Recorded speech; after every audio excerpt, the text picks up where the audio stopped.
منتخب المغرب منتخب عالمي، هو الوحيد الذي يشرف الكرة العربية والإفريقية، ولاعبي المغرب رجال المنتخب المغربي قدموا أداء عالمي أمام هايتي. بكل صراحة المنتخب المغربي منتخب رائع، المنتخب المغربي منتخب عملاق كبير ممتاز، يفرج فنيات فرديات من حارس المرمى، تشوف الاسامي تدوخ، تشوف طريقة اللعب تعجبك، تحس ناسيون كبيرة في الأوروب. اليوم يلزم العالم العربي والدول الكل تتعلم من المغرب، يلزم نتعلموا. مهبولة اللي ما يقولش المغرب فافوري نيميرو 1. المغرب بالنسبه لي هي اقوى جروب موجوده في المغرب، واقوى فريق واقرب فريق للتتويج. معناها هذا هي المنطق نتاع الواحد. لازم نعترف، والحقيقة هذه حاجة تفرحنا، منتخب شقيق، انه اليوم المنتخب المغربي عنده افضل جيل في تاريخ الكرة المغربية على الإطلاق، على الأقل هذه بمستوى الأرقام والإنجازات اللي تحققت رياضيا بالنسبة لهذا المنتخب. أسود الأطلس البارح كانوا قول وفعل أسود على الميدان. المنتخب المغربي على المستوى البدني والمستوى التكتيكي قدم مباراة عالية وعالية. سلامي تحترموا لأنه وقفنا وسيرتو الشوط الأول ما قدرناش نديروا هجمة، والشوط الثاني 3 دقائق 70 عاد وحنا نتقاتلوا معاه.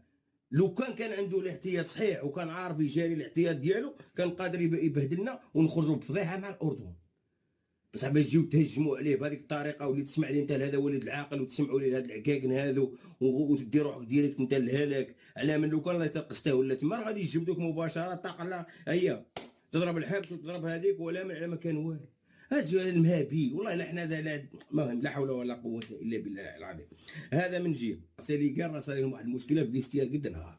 كوليبالي قال لك اسيدي ساديو ماني ودريسا كاناكاي قال المدرب خرجه وترونت في الفيستيار ومستوى تاع الملابس راه مربش.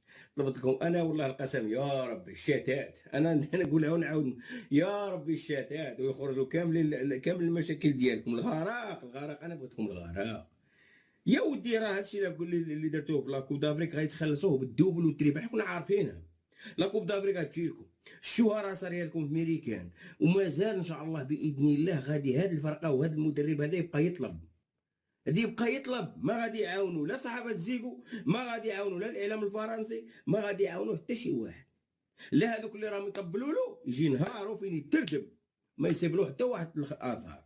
هاد الفضيحه اللي راه واقع ودرك فضيحه مور فضيحه. البارح ما صابوش الماكله مشاو يشريوها، لوطيل ما كانش، هاد الفضايح كاملين وزيد لها الفضيحه ديال الفيستيار. مستودع الملابس راه مربش. كيفاش غاديروا نتوما تسلكوا راسكم مع العراق؟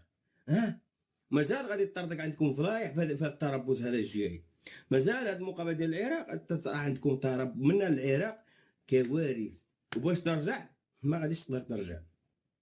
وانا ديما نطلبها لكم الشتات. انا نهضر على الفرقه، الناس باش شويه نهضروا على السينيغال. الفرقه واللاعبين والمدرب، سيرتو المدرب باب ميا هو السبب في الانسحاب وسبب ما تدخلوليش انا السينيغال كدوله ولا واحد يخرج الاسلام بوحده ولا هذاك بنادم هذاك